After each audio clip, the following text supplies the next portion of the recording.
नमस्कार मित्रांनो, स्वागत आहे आपल्या चॅनलवर जॉब विथ भूषण.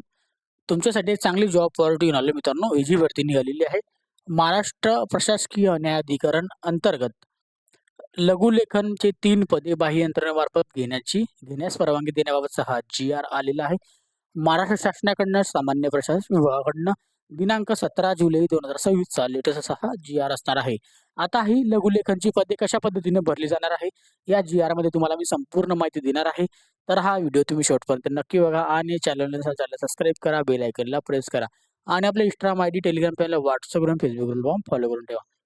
चला तर मग सुरू करूया या व्हिडिओला. आता मित्रांनो, महाराष्ट्र प्रशासकीय न्यायाधिकरण अंतर्गत लघुलेखनची 3 पदे बाह्य यंत्रणेमार्फत घेण्यास परवानगी देण्याबाबतचा हा जी-आर आलेला आहे. महाराष्ट्र शासनाकडनं सामान्य प्रशासन विभागाकडनं दिनांक 17 जुलै 2026 चा लेटेस्ट जी-आर असणार आहे. याच्यामध्ये दिलेली प्रस्तावना: महाराष्ट्र प्रशासकीय न्यायाधिकरण अंतर्गत लघुलेखन उच्च श्रेणी तसेच लघुलेखन निम्न श्रेणी या संवर्गातील अनुक्रमे 2 व 1 अशी 3 रिक्त पदे महाराष्ट्र लोकसेवा आयोगामार्फत भरण्यास लागणारा कालावधी विचारता घेऊन आयोगामार्फत उमेदवार उपलब्ध होईपर्यंत अथवा 2 वर्षांच्या कालावधीकरिता बाह्य यंत्रणेमार्फत घेण्यास परवानगी देण्याबाबतचा न्यायाधिकरणाच्या संदर्भातील पत्रामध्ये प्राप्त प्रस्ताव मान्य देण्याची बाब शासनाच्या विचारधारणात होती. आता यामध्ये दिलेला शासन निर्णय: महाराष्ट्र प्रशासकीय न्यायाधिकरण अंतर्गत लघुलेखन उच्च श्रेणी तसेच लघुलेखन निम्न श्रेणी या संवर्गातील अनुक्रमे 2 व 1 अशी एकूण 3 रिक्त पदे महाराष्ट्र लोकसेवा आयोगामार्फत भरण्यास लागणारा कालावधी विचारता घेऊन आयोगामार्फत उमेदवार उपलब्ध होईपर्यंत अथवा 2 वर्षांच्या कालावधीकरिता बाह्य यंत्रणेमार्फत घेण्यास संदर्भ क्रमांक 3 येथे नमूद टिप्पण्यामध्ये वित्त विभागाच्या उपसमितीने चक्रीय पद्धतीने मान्यता दिलेली आहे. सदर रिक्त पदे बाह्य यंत्रणेद्वारे भरण्यासाठी कार्यवाही करताना वित्त विभाग शासन निर्णय दिनांक 27/4/2022 चे तंतोतंत पालन करावे. तसेच या संदर्भात शासनाने वेळोवेळी निर्गमित केलेल्या शासन निर्णयामध्ये विविध केलेल्या तरतुदींचे पालन करण्यात यावे.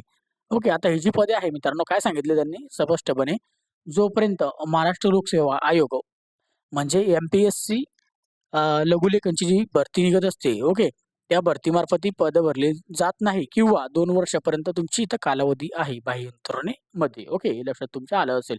आता बाह्य यंत्रणेमार्फत भरण्यात येणाऱ्या सदर पदांच्या वेतनाचा खर्च इतर प्रशासकीय सेवा, दक्षता, महाराष्ट्र प्रशासकीय न्यायाधिकरण, गटांतरित सेवा या लेखाशीर्षाच्या खाली तरतुदीतून भागवण्यात यावा.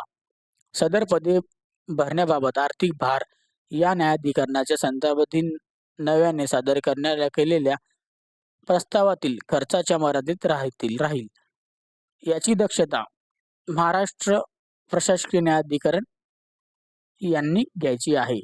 ओके, त्याच्यामध्ये दिलेल्या सदर शासन निर्णय वित्त विभागाच्या अनौपचारिक आपूक दिनांक 13/7/2026 मध्ये दिलेल्या सहमतीनुसार निर्गमित करण्यात येत आहे.